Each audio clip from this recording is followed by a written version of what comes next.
Éternel Dieu, en ce moment, nous te soumettons l'offrande en tes saintes et divines mains. Notre prière est que Dieu désormais, que tu bénisses cela. Bénis cette offrande, éternel Dieu, qui sera apportée. Et bénis ceux-là, éternel Dieu, qui n'ont pas pu trouver. Bénis aussi ceux-là qui vont donner, éternel Dieu, afin que dans les jours à venir, qu'ils trouvent de quoi soutenir ton œuvre. Laisse que la gloire, la puissance te revienne pour l'éternité, en donnant seul pour la ainsi que demandé. Et disons Amen. C'est mon joyeux service d'offrir à Jésus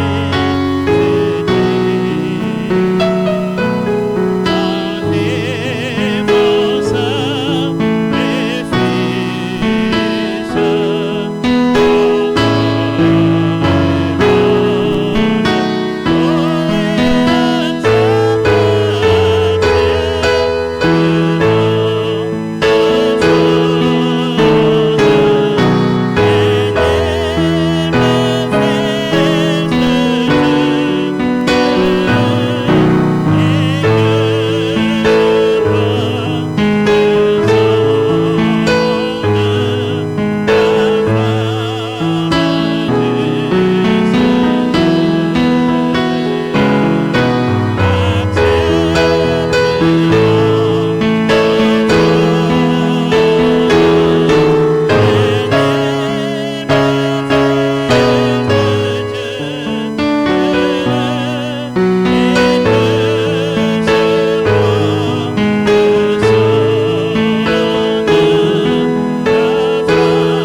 Amen, amen.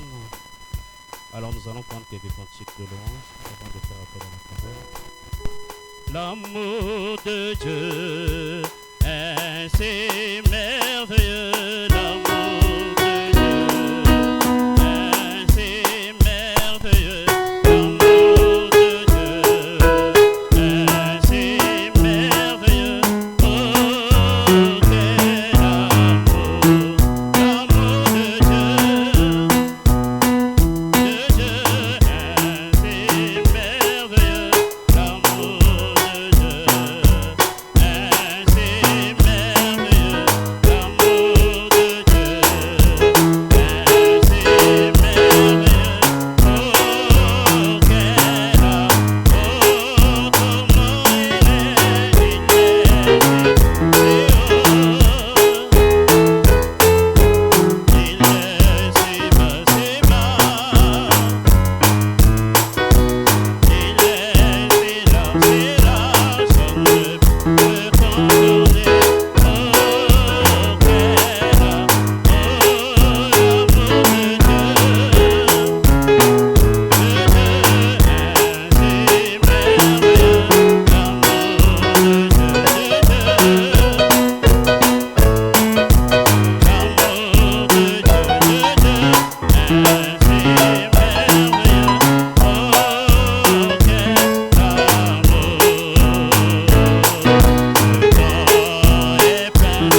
de faire appel à la parole. Écoutez au ciel et tout ce que tu as, combien Jésus-Christ est riche en bonté, et toi terre des eaux et bétail des champs, oh, louez le carré les bons, combien il est bon, combien il est bon, combien il est bon, mon Seigneur, mon Dieu, combien il est bon, alléluia,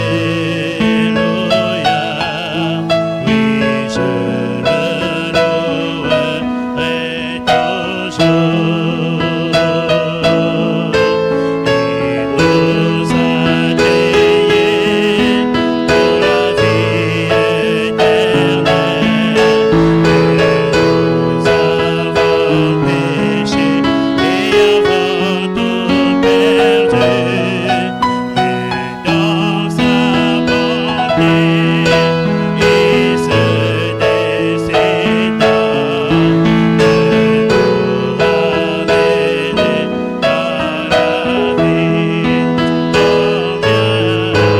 nous ramener à la vie.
Nous te louerons toujours. Je pense bien que c'est pour cela que nous sommes venus ici. Papa dit que c'est notre foi qui nous ramène en ce lieu de culte. Et Dieu Tout-Puissant, nous n'avons pas quitté nos domiciles. Nous ne nous sommes pas précipités, quittons nos lieux de travail, lâchons toutes nos activités, Père, pour venir ici en vain. Mais nous croyons au Dieu que nous sommes venus pour communier avec toi. C'est pour cela, oh Dieu, que nous attendons à ta présence. Que tu répondes à notre appel, oh Dieu. Par la prédication, par les prières, par la méditation, toute forme des choses, Seigneur notre Dieu. Toi qui connais les désirs de tes enfants, entre dans leur cœur et dans leur satisfaction, dans le nom de Jésus-Christ. Amen. Amen. Que le Seigneur vous bénisse. Que le Seigneur vous bénisse. Je vais nous prier très respectueusement de nous lever pour la lecture de la parole. Je ne pense pas que je serai très long, sauf si Dieu en décide autrement. Ça va être très court. De toutes les façons, ça sera de manière décousue. Et je pense que ça fera du bien à quelqu'un. Nous allons prendre nos livres, nos Bibles dans le livre de Lévitique 9. À partir du verset 7 à 8. Disons au nom du Seigneur. Moïse dit à Aaron, approche-toi de l'autel, offre ton sacrifice d'expiation et ton holocauste, et fais l'expiation pour toi et pour le peuple. Offre aussi le sacrifice du peuple et fais l'expiation pour lui comme l'Éternel l'a ordonné. Aaron s'approcha de l'autel et il égorgea le veau pour son sacrifice d'expiation. Nous allons prendre Hébreux chapitre 10. Hébreux 10, verset 1 à 7. En effet, la loi qui possède une ombre des biens à venir et non l'exacte représentation des choses et non l'exacte représentation des choses ne peut jamais, par les mêmes sacrifices qu'on offre perpétuellement chaque année, emmener les assistants à la perfection. Autrement, n'aurait-on pas cessé de les offrir, puisque ceux qui rendent ce culte, étant une fois purifiés, n'aurait plus eu aucune conscience de leur péché. Mais le souvenir des péchés est renouvelé chaque année par ces sacrifices. Car il est impossible que le sang de taureau et des boucs ôte les péchés. C'est pourquoi Christ entrant dans le monde dit: tu n'as voulu ni sacrifice, ni offrande, mais tu m'as formé un corps. Tu n'as agréé ni holocauste, ni sacrifice pour le péché. Alors j'ai dit: voici, je viens. Dans le rouleau du livre, il est question de moi, pour faire, ô Dieu, ta volonté. Je vais vous prier très Dieu Tout-Puissant, nous avons besoin de ton assistance pour venir nous aider à partager ce que tu as réservé pour ton peuple. Que cela bénisse ton fils, ta fille,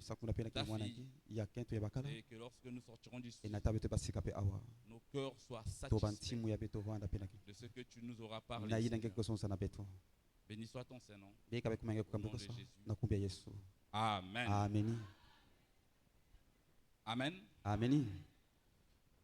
Ce soir, nous voudrons parler de l'agneau de Dieu qui ôte le péché. Amen. Amen. Mais comme vous le savez souvent, j'ai pour coutume de repartir dans l'Ancien Testament et d'échouer vers le Nouveau Testament. Amen. Donc, vous allez me permettre, on va partir là-bas parce que moi je crois, comme dit la Bible, que l'Ancien Testament est l'ombre des choses à venir. Donc sans l'Ancien Testament, nous n'aurons pas vécu ce que nous vivons aujourd'hui. Amen. Amen. C'est pour cela que j'aime bien repartir dans le négatif pour confirmer le positif. Amen. Amen. On veut parler de l'agneau qui ôte le péché. Mais la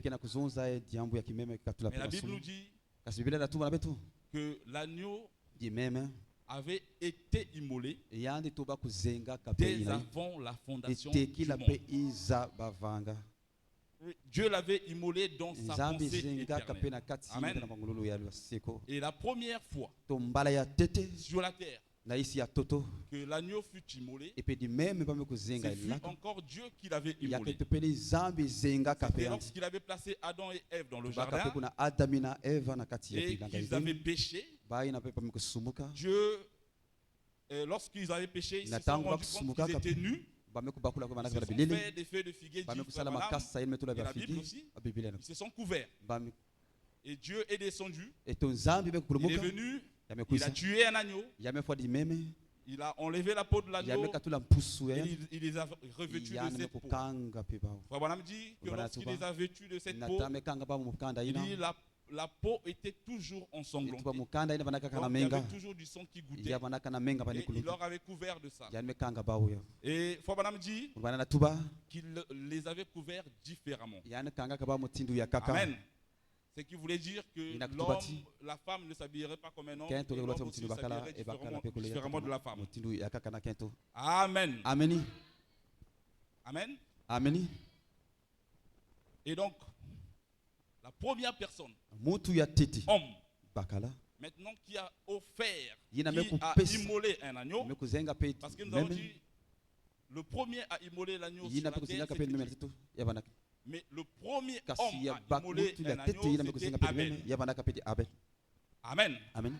Alors que Abel n'était pas, lorsque Dieu avait immolé l'agneau là-bas dans le jardin pour couvrir ses parents.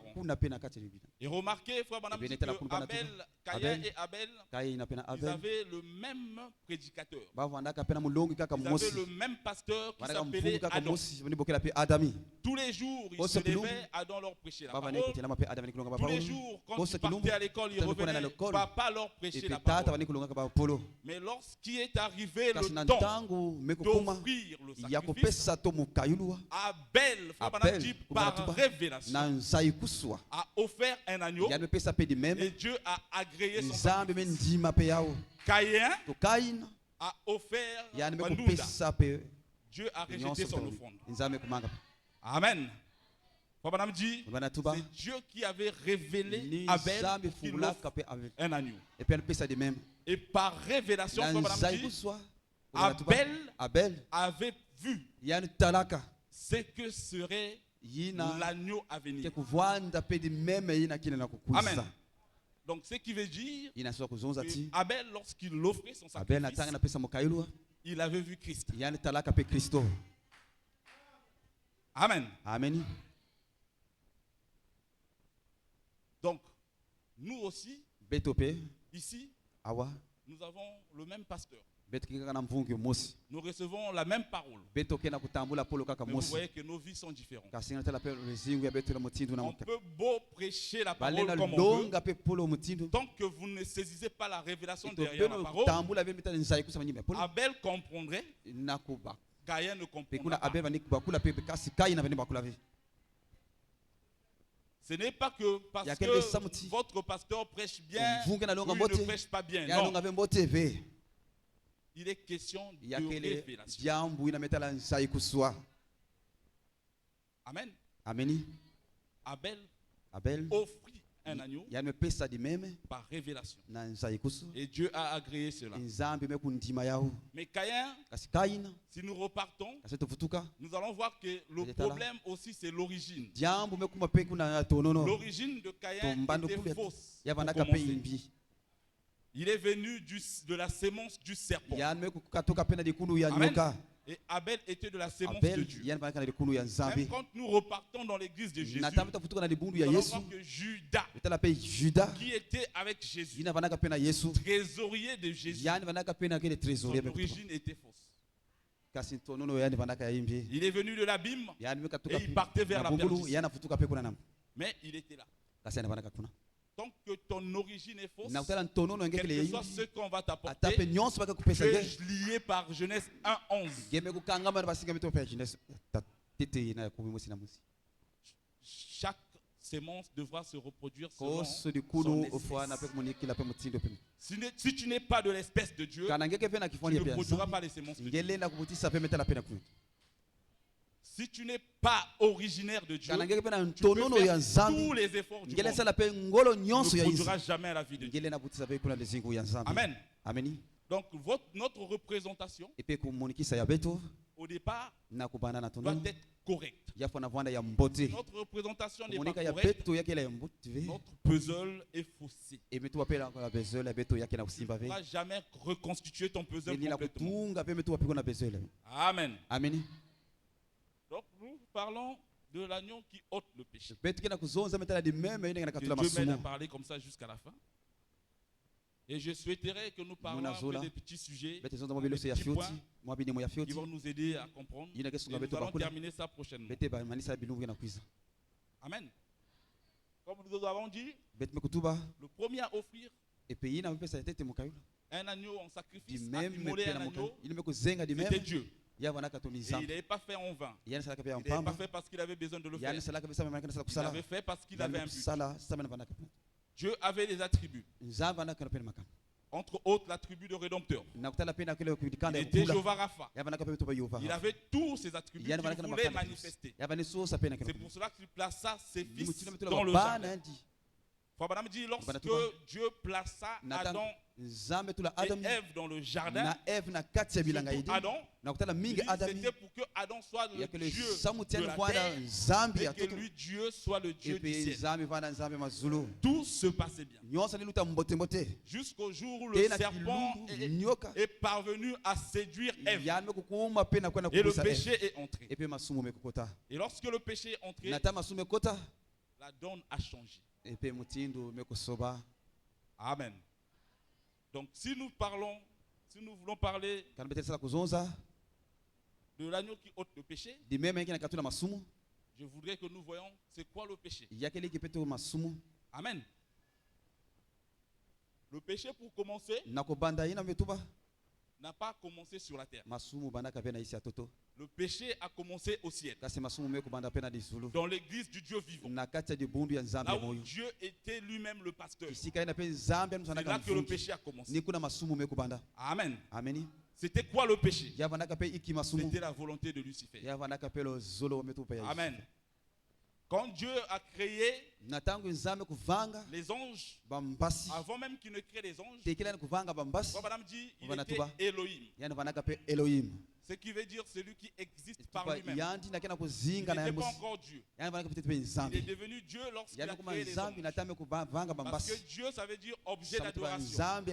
Lorsqu'il a créé les anges, et les anges ont commencé à l'adorer, ce n'est que là qu'il est devenu Dieu. Mais avant, il était celui qui existe par lui-même.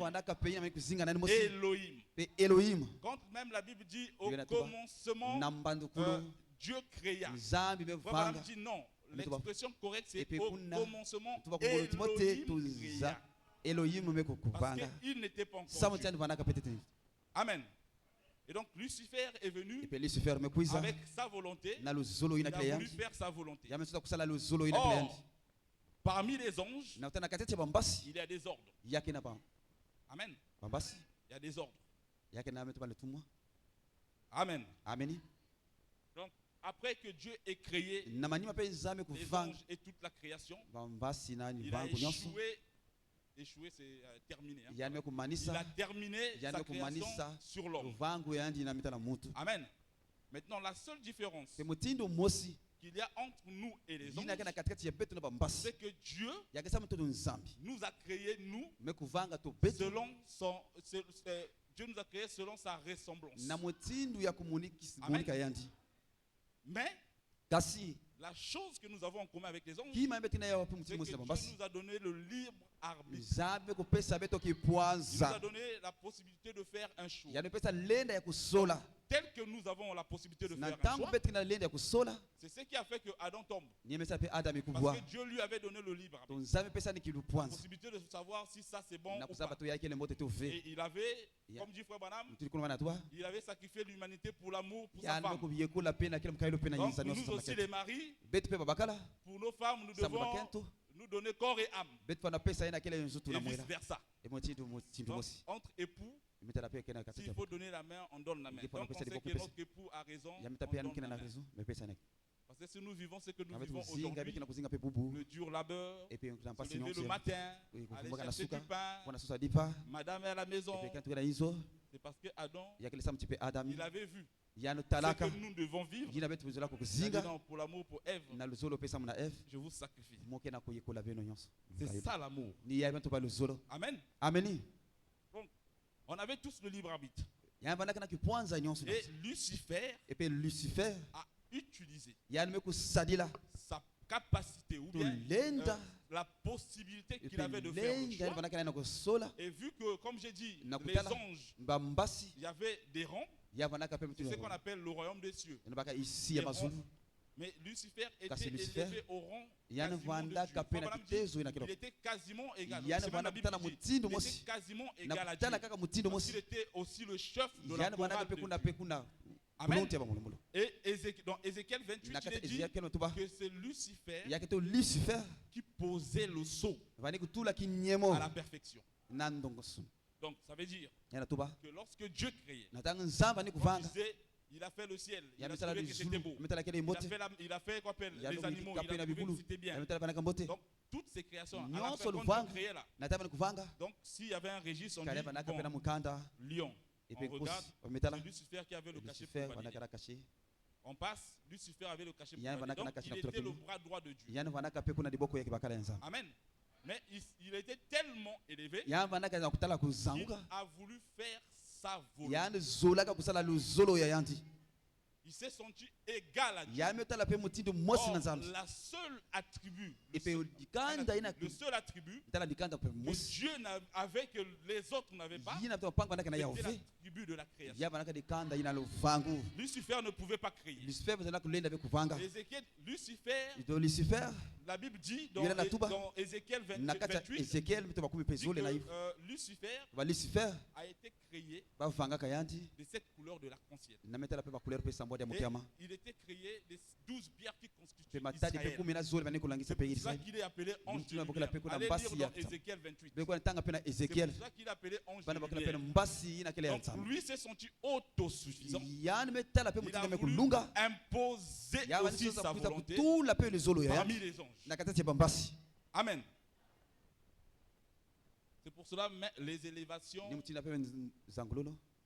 frère Branham, quand tu dis il faut fuir la popularité, il sait de quoi il parle. Parce que si Lucifer est arrivé au point de désirer être au rang de Dieu, c'était l'élévation. Il était le chef de la chorale. Donc tous les anges étaient à ses pieds. Donc, après Dieu, c'était lui. Il s'est dit, bon, donc moi aussi je peux faire. Il a voulu prendre la place de Dieu. Amen. Mais ce n'était pas sa position. C'est pour cela, lorsqu'il s'est positionné pour vouloir prendre la place, pour se lever à un rang plus haut et vouloir prendre la place de Dieu, il a rencontré Michael sur son chemin. Et ils ont combattu, et Michael l'a précipité sur la terre. On peut se poser la question, comment ça, un ange de lumière qui était quasiment aux côtés de Dieu, Michael pouvait le précipiter? C'est simplement parce que Michael avait gardé sa position. Lorsqu'une étoile quitte sa position, elle devient faible. Donc, Lucifer, bien qu'il était élevé, vu qu'il avait quitté sa position, Michael étant plus petit que lui, étant dans sa position, il était plus fort. C'est pour cela que tout chrétien qui quitte la parole de Dieu devient une cymbale. Le diable va te malmener comme tu veux. Si Dieu t'a placé quelque part, reste dans cette position. N'essaie pas de te détourner. N'essaie pas de croire que tu es plus important que X ou plus important que Y. Reste dans ta position. Amen. Notre position en Christ, c'est ce que nous faisons actuellement. Ma position en Christ, c'est de prêcher la parole. Et vous, votre position en Christ, c'est de vous asseoir et d'écouter la parole. Mais si vous essayez de changer les balances, vous devenez faible. Et c'est une porte ouverte pour le diable. Il va vous malmener. Amen.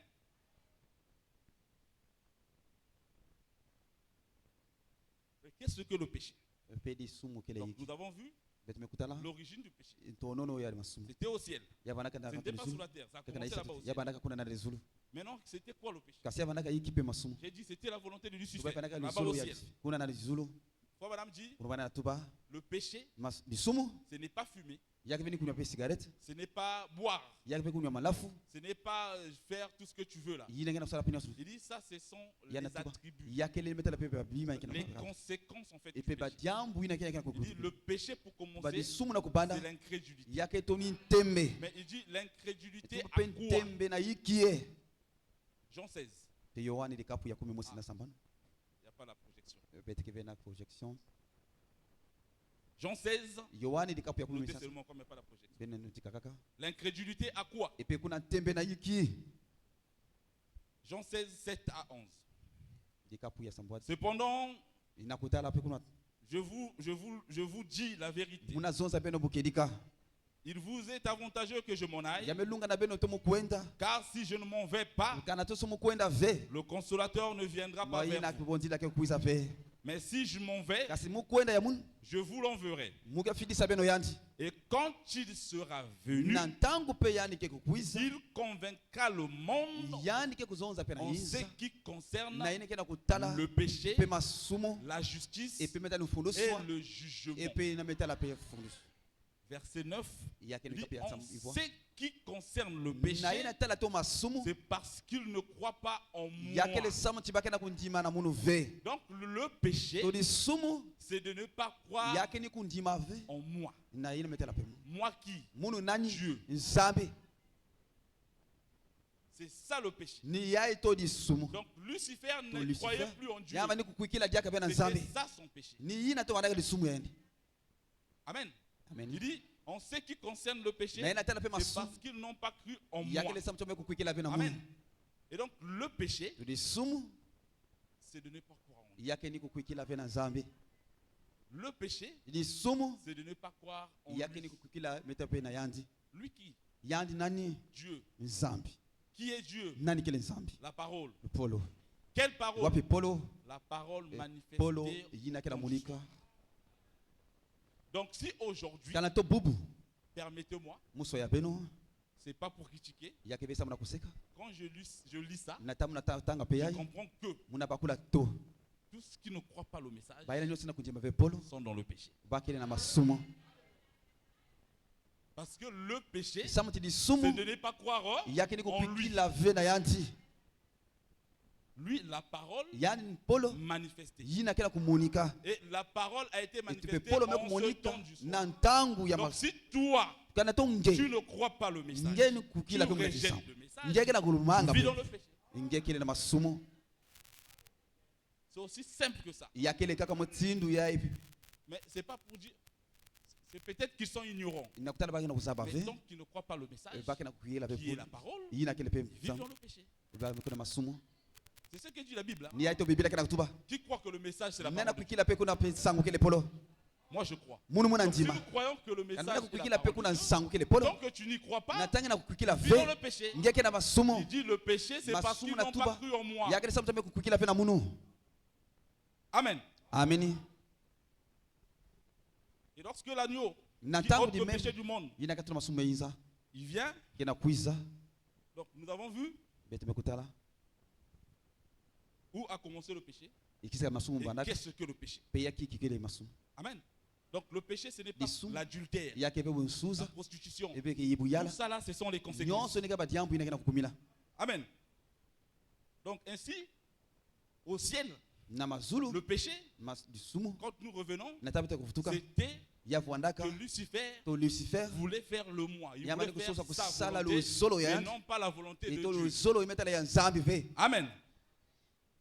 Donc, si non, moi, je suis, comment je vais dire? Moi, je ne fume pas, je ne fais pas ceci. C'est peut-être que tu es dans le péché, mais attends, le péché c'est l'incrédulité. Et je crois que l'agneau qui ôte le péché, celui qui vient ôter le désir de fumer, de commettre l'adultère, de faire toutes ces choses. Amen. Mais, sachez que même les bouddhistes, ils ne boivent pas. Eux-mêmes, ils sont plus que vous. Le gifle ici, il va te donner la joie. Amen. Amen. Oh non, pasteur. Pour moi, j'ai insulté ma soeur, j'ai fait ceci, j'ai volé. Non, pas, tu n'as pas péché là. Si tu en es arrivé là parce que tu avais déjà péché. Comment tu avais péché? C'est que tu n'avais pas cru qu'il ne fallait pas que tu insultes. Et quand tu as insulté, c'était la conséquence de ne pas avoir cru que tu devais pas insulter. Amen. Amen. Le péché, ce n'est pas que tu as volé. C'est parce que tu n'as pas cru que tu ne devrais pas voler. Et voler, ce n'est que la conséquence du fait que tu n'as pas cru la parole. Amen. Amen. Avançons. Il y a encore un peu de temps. Et donc, j'ai mis ici. Donc, le péché, c'est de faire notre propre, de ne pas faire la volonté de Dieu. Amen. Amen. Ainsi donc, dans Romains, il est dit que toute pensée d'homme soit pure pour mensonge, que seule la pensée de Dieu soit vraie. Donc, si ta pensée à toi, tu penses qu'elle est bonne par rapport à celle de Dieu, sache que c'est du mensonge. C'est la pensée de Dieu, dit la Bible, qui est correcte. Amen. Tu ne peux pas faire autrement. C'est la parole. Amen. Ainsi, le péché, c'est de faire notre propre volonté. Et c'est pour cela que Dieu, pour ôter le péché du monde, il lui a fallu choisir un animal qui ne faisait pas sa volonté. Un animal qui se laissait conduire. Amen. Maintenant, nous remarquons que la première fois maintenant que Dieu a ordonné à un homme d'immoler un agneau, parce que Dieu lui-même est descendu, il a immolé l'agneau. Abel est venu par révélation, il a immolé l'agneau. Maintenant, quand Dieu a donné l'ordre, c'était avec Moïse. Exode 12. On va lire jusqu'au verset 13. Mais je vais sauter un moment. L'Éternel dit à Moïse et Aaron dans le pays d'Égypte: ce mois-ci sera pour vous le premier des mois. Il sera pour vous le premier des mois de l'année. Parlez à toute l'assemblée d'Israël et dites: le 10e jour de ce mois, on prendra un anneau pour chaque famille, un agneau pour chaque maison. Si la maison est trop nombreuse, pour un agneau, on le prendra avec son plus proche voisin. Selon le nombre de personnes, vous compterez pour cet agneau d'après ce que chacun peut manger. Il dit, ce sera un agneau sans défaut, mâle, âgé d'un an. Vous pourrez prendre un agneau pour un chevreau. Il dit, vous le garderez jusqu'au 14e jour, jusqu'au 14e jour de ce mois. Et toute l'assemblée d'Israël immolera entre 2 soirs. Vraiment, captez ce que moi je suis en train de dire. C'est pour ça que je veux parler doucement comme ça. Parce que quand on va venir pour finir ça, le jour où ça viendra, on prendra de son sang et on en mettra sur les 2 poteaux et sur les linteaux des portes des maisons où on le mangera. Je vais au verset 11. Quand vous le mangerez, vous aurez des reins sains, vos souliers aux pieds et votre bâton à la main. Et vous le mangerez à la hâte. C'est la Pâque de l'Éternel. Il dit, cette nuit-là, je passerai dans le pays d'Égypte et je frapperai tous les premiers-nés du pays d'Égypte, depuis les hommes jusqu'aux animaux. J'exercerai des jugements contre tous les dieux d'Égypte. Je suis l'Éternel. 13, il dit, le sang vous servira de signe sur les maisons où vous serez. Je verrai le sang et je passerai par-dessus vous et il n'y aura point de plaie qui vous détruise quand je frapperai le pays d'Égypte. Il dit le sang vous servira de signe. Et donc nous avons dit ici, cet agneau que là-bas Moïse, à qui on avait ordonné de tuer, n'était qu'un substitut de ce qui serait le vrai agneau. Amen. Mais pourquoi il a choisi l'agneau? Amen. Madame dit, parce que l'agneau est un animal étrange, doux, obéissant, un animal qui ne fait pas, qui n'a pas de droit, qui ne fait pas sa volonté. Amen. Donc l'agneau et la colombe, prêché en 57 paragraphe 33. Maintenant, nous voyons que l'agneau est simple. Il doit être conduit. Considérez l'agneau de Dieu. Maintenant, voici venir la colombe vers l'agneau de Dieu. Or, la colombe est un oiseau, l'oiseau le plus doux de tous les oiseaux du ciel. Et l'agneau est l'animal le plus doux de tous les animaux de la terre. Il dit les deux, il dit l'un d'eux est de la terre, l'autre du ciel. Il dit l'agneau est un animal terrestre, il ne vole pas. Et la colombe vole dans les airs. L'un représentait Christ et l'autre représentait Dieu. Amen. Maintenant, nous voyons que l'agneau est un substitut innocent. Il doit être pur. Il doit être innocent pour être un substitut. Donc l'agneau, si Dieu l'a choisi, c'est un animal qui est simple, qui est doux. Papa m'a dit, remarquez que si l'agneau était comme un bouc, que lorsque la colombe descendrait sur lui et qu'il commençait à grogner, tellement que la colombe est douce, elle s'envolerait. C'est pour cela que Dieu a choisi le type de l'agneau. Parce que c'est un animal doux, qui ne fait pas sa volonté, qui se laisse conduire. Amen. Maintenant, si je repars dans Exode, comme nous avons lu, au verset 6, on dit, vous le garderez jusqu'au 14e jour de ce mois. Et toute l'assemblée d'Israël l'immolera entre les deux soirs. Et Frère Branham dit, nous allons lire simplement, je ne vais pas parler, dans le seul Dieu d'adoration que Dieu est pourvu.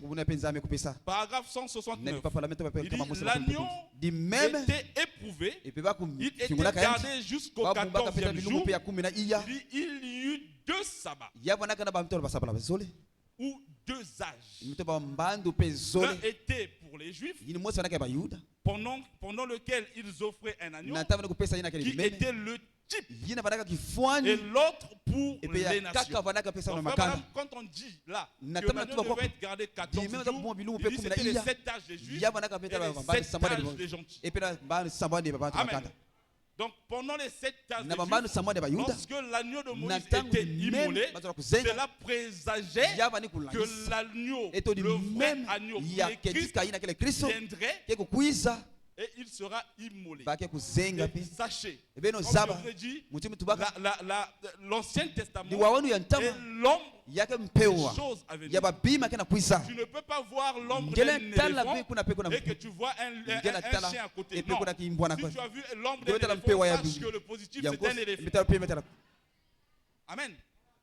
Donc, on ne pouvait pas avoir une représentation qui est un chien, et puis ici après on voit c'est le rat qui donne le reflet du chien. Non.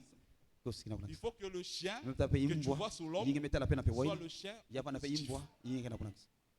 Amen. Donc, il y avait 7 âges des Juifs et 7 âges d'Israël. Je suis en train de poser ça parce que je sais pourquoi. Comme je vous ai dit, je prends les trucs de manière décousue comme ça. Donc, cet agneau qui a été immolé pendant des 7 âges des Juifs, amen, présageait le vrai agneau qui devait venir. Amen. Et dans Exode, au verset 13, il dit le sang, vous servirez de signes sur les maisons où vous mangerez l'agneau. Et frère Branham dit, il nous a prêché la prédication, le signe. Il dit, qu'est-ce que le signe? Il dit le signe, parce que frère Branham dit, lorsque vous mettrez le sang, ce serait un signe. Et frère Branham dit, le signe n'était pas le sang, c'était la vie qui était dans le sang. Amen. Amen. Donc le signe que Dieu voyait, en voyant les marques de sang sur les portes et les poteaux de linteau, c'était la vie qui était dans le sang de l'agneau. Amen. Et donc la vie de cet animal était là pour remplacer et couvrir le péché de l'adorateur. Amen. Amen. Pourquoi ce sang? Cette vie ne pouvait pas venir sur l'adorateur. Parce que le péché est dans l'âme. Et les animaux n'ont pas d'âme. C'est pour cela que cela couvrait simplement. Amen. Amen. Ça venait, ça couvrait simplement. Ça ne pouvait pas ôter. Amen. Et comment se faisait l'expiation? L'expiation dans l'Ancien Testament. Ça aussi c'est un élément clé. Lévitique 4. On va voir comment se faisait l'expiation. J'ai juste une petite partie, parce que c'est beaucoup détaillé. À partir du verset 27. Il dit, si c'est quelqu'un du peuple qui a péché involontairement. En fait, quand je viens de le lire, Lévitique là, partout on disait péché involontairement. Péché involontairement. J'ai compris que le péché volontaire n'est pas pardonnable. Parce que le péché volontaire, c'est quoi? Le blasphème. Dieu t'interdit de faire quelque chose, en fait, tu es en train de continuer à le faire. Tu es en train de bafouer en fait les lois de Dieu. Et c'est ça le blasphème. Donc ici, dans la Bible, si vous allez lire, chaque fois quand tu disais péché involontaire, il dit si quelqu'un du peuple qui a péché involontairement en faisant contre l'un des commandements de l'Éternel, des choses qui ne doivent pas se faire, et en se rendant ainsi coupable, et qu'il vienne à découvrir le péché qu'il a commis, il offrira un sacrifice, on sacrifice une chèvre, une femelle sans défaut, pour le péché qu'il a commis. Il posera la main sur la tête de la victime, donc l'animal, la victime expiatoire, qu'il égorgera dans le lieu où l'on égorge les holocaustes. Il dit le sacrificateur prendra avec son doigt du sang de la victime et le mettra sur les cornes de l'autel de l'Holocauste, et il répandra tout le sang au pied de l'autel. Donc le sacrificateur, il vient, il met son doigt, il fait l'aspersion de l'est vers l'ouest.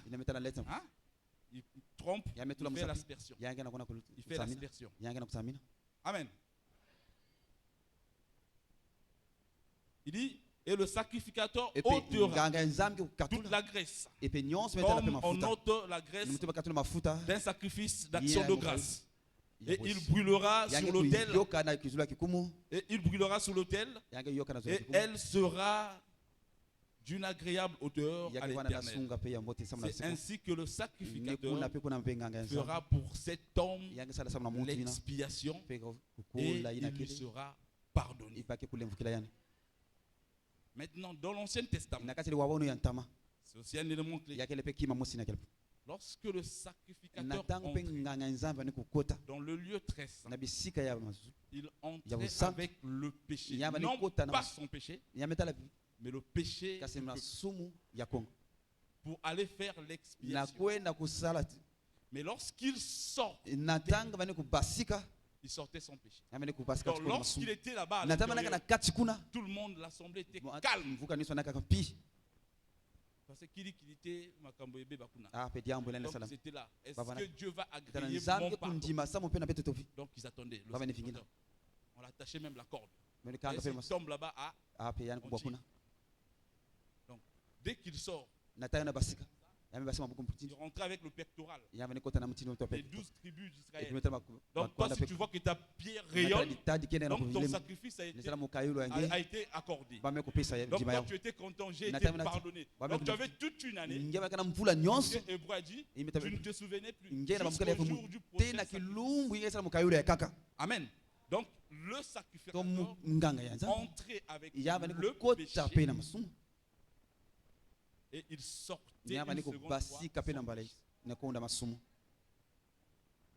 parle de Christ. Ça, je vous dis, notez.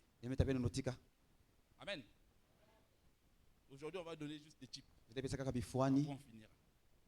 Donc, le sacrificateur lui entrait avec le péché du peuple et il en sortait sans péché. Amen. Le pardon n'était agréé que lorsqu'il était sorti. Et donc, là, vous avez vu, on a dit que l'adorateur venait avec son agneau. Lorsqu'on l'égorgeait là, le sang qui se versait sur lui typifiait le remplacement. La substitution. Ça veut dire que l'animal prenait la place du pécheur. Amen.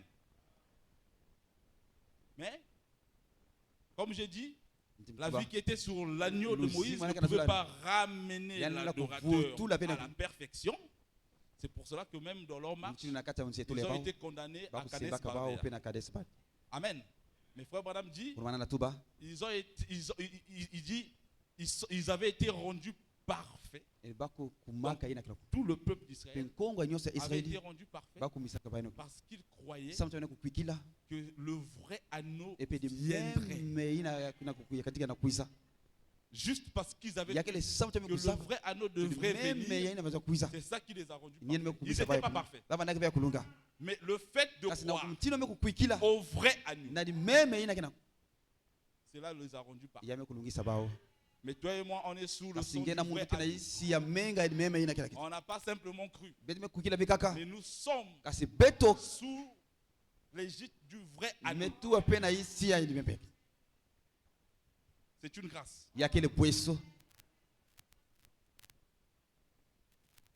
Donc Moïse, tout ce qu'il faisait, c'était juste une représentation.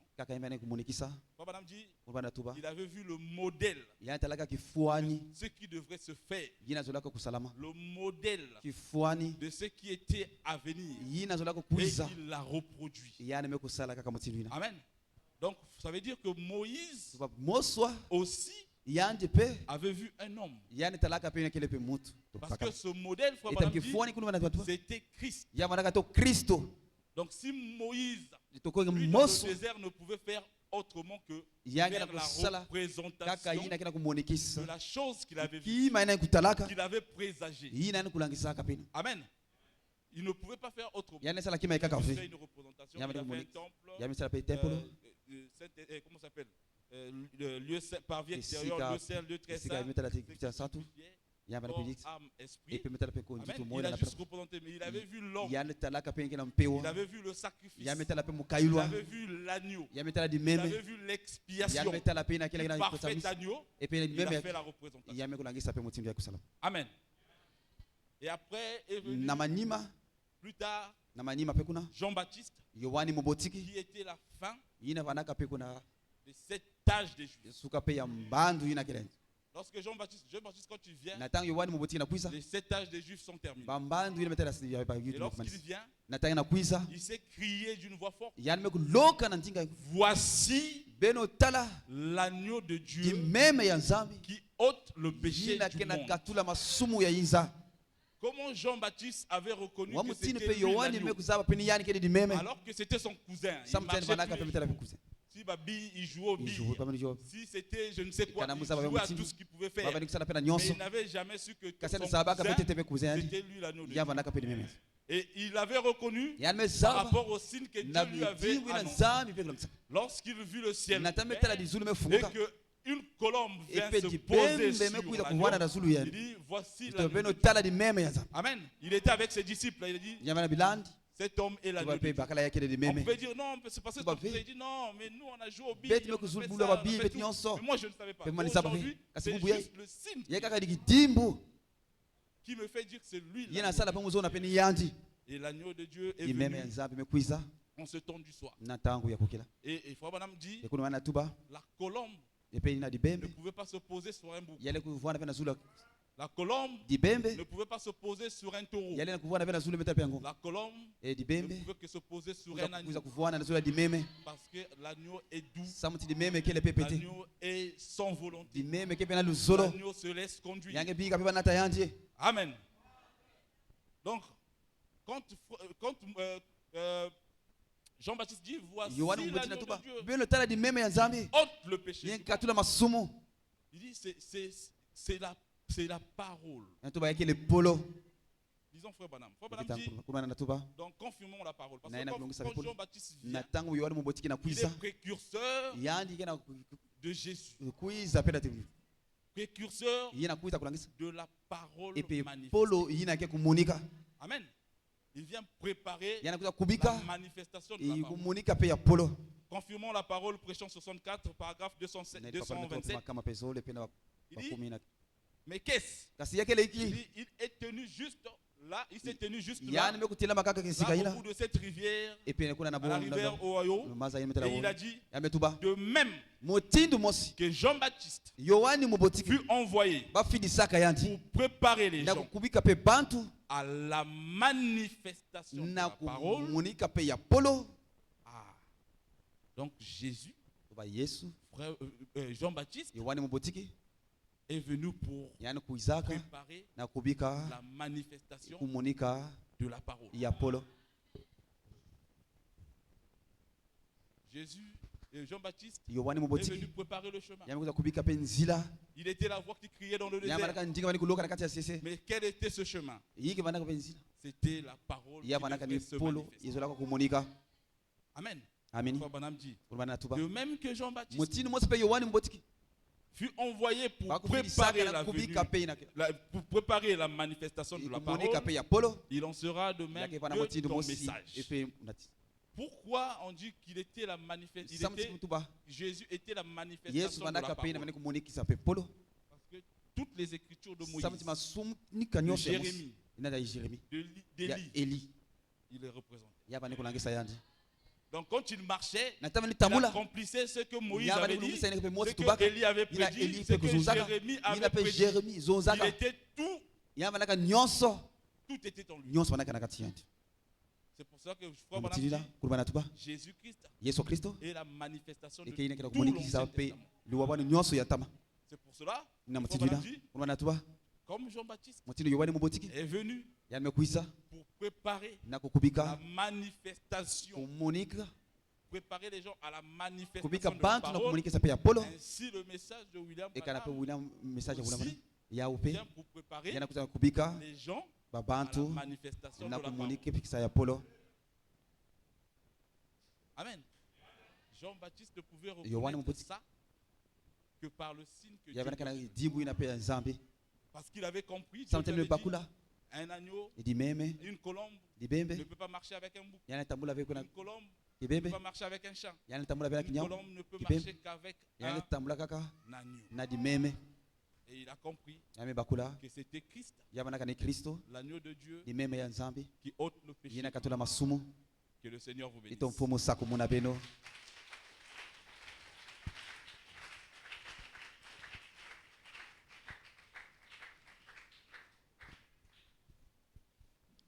Je l'aime, je je l'aime parce qu'il m'aima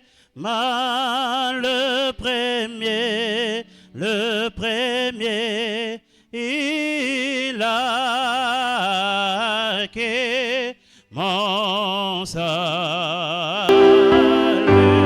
Sur le bois du Calvaire,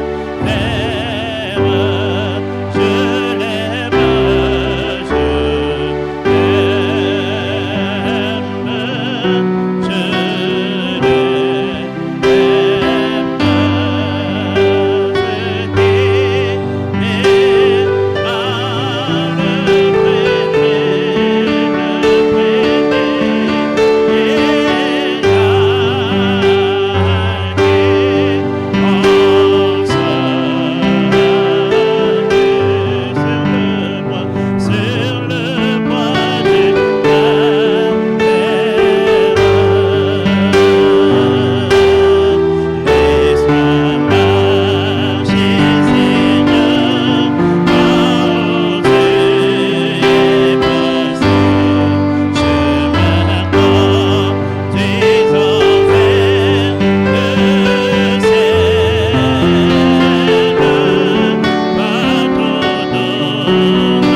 Tout-Puissant, nous te disons merci de ce que tu nous as assisté, Père, pendant ces moments. Et nous croyons, Père de gloire, que tu as béni ton fils et ta fille, Seigneur. Et nous croyons que, Père, nous avons posé les bases comme nous l'avons peut-être pas voulu, Seigneur notre Dieu, mais comme toi tu as voulu, Seigneur. Et quand nous reviendrons, Père, pour étaler les sujets, Seigneur notre Dieu, je pense que tu nous donneras la tête fraîche pour nous rappeler de tous les bases que nous avons posées aujourd'hui. Seigneur notre Dieu, laisse que tu places tes enfants positionnellement dans ta parole, Seigneur. Qu'ils te reçoivent, qu'ils connaissent et reconnaissent, Seigneur notre Dieu, que tu es le Dieu véritable qui les a appelés. Qu'ils ne sont pas venus ici en vain, Père, qui sont venus pour t'écouter, qui sont venus pour recevoir les bénédictions, pour communier avec toi, Seigneur. Et Dieu Tout-Puissant, en retour, ce qu'ils attendent de toi, c'est les bénédictions, les solutions, la guérison, la bénédiction, en toutes choses, Père. Tu sais, oh Dieu, que dans le monde dans lequel tu nous as laissé, Père de gloire, pendant le pèlerinage que nous passons, Seigneur, nous avons beaucoup de choses difficiles que nous traversons. Mais Seigneur, nous sommes forts parce que nous te connaissons, nous savons que tu es à nos côtés, Seigneur. Nous sommes forts parce que nous savons que tu combats pour nous. Nous sommes forts parce que nous savons que tu ne laisseras pas de fils, tes fils et tes filles, Seigneur notre Dieu, périr. Et Dieu Tout-Puissant, nous voulons que toi, le vrai agneau, tu descendes dans nos cœurs. Que tu fasses de nous des agneaux, Seigneur. Oh Dieu, ton Dieu t'a oint, tu as dit, d'une huile particulière. Nous croyons que nous avons une onction particulière parce que tu nous as oint, oh Dieu.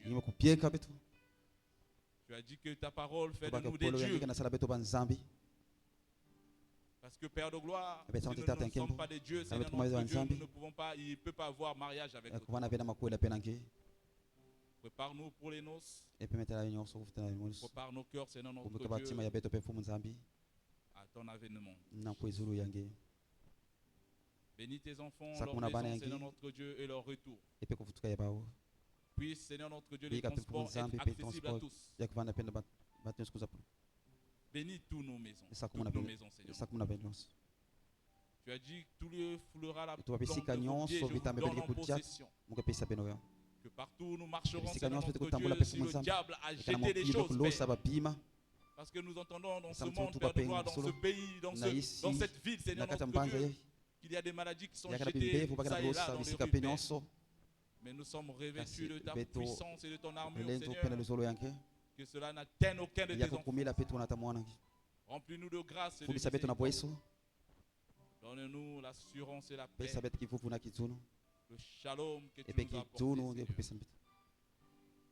Nous te recommandons ton serviteur, notre pasteur. Te prions de te souvenir de lui là où il est. Te souvenir de sa maison. Bénis-les tous, Seigneur, tous ses enfants, sa famille. Dans le nom de Jésus.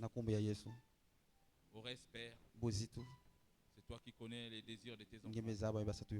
Apporte tes solutions qu'ils attendent dans le nom de Jésus.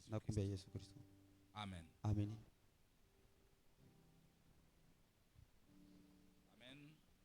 Que le Seigneur vous bénisse. Dis un gros shalom à ton bien-aimé. Que le Seigneur te bénisse. Passe une excellente soirée. Que Dieu t'accompagne à la maison. Que Dieu pourvoie tous tes besoins.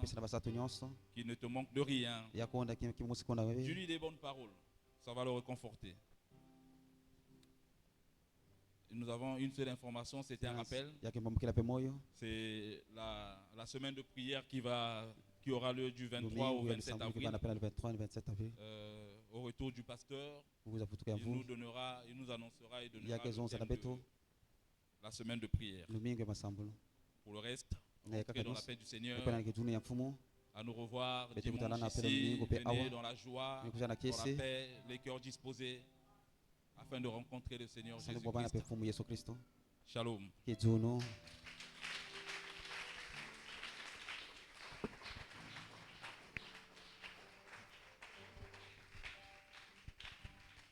Amen, amen, amen, amen. Ceux-là qui n'ont pas déposé leurs offrandes, ils peuvent les déposer à la sortie de l'église. Amen, amen. Le nom de Jésus est si doux, de Dieu des armes le courant. Il nous appelle au rendez-vous, précieux nom de Jésus. Jésus béni soit son nom. Jésus, oh merveilleux nom. Jésus suprême ensemble, sois adoré pour toujours. Jésus béni soit son nom. Jésus, oh merveilleux nom. Jésus suprême ensemble, sois adoré pour toujours. Le nom de Jésus est si doux, de Dieu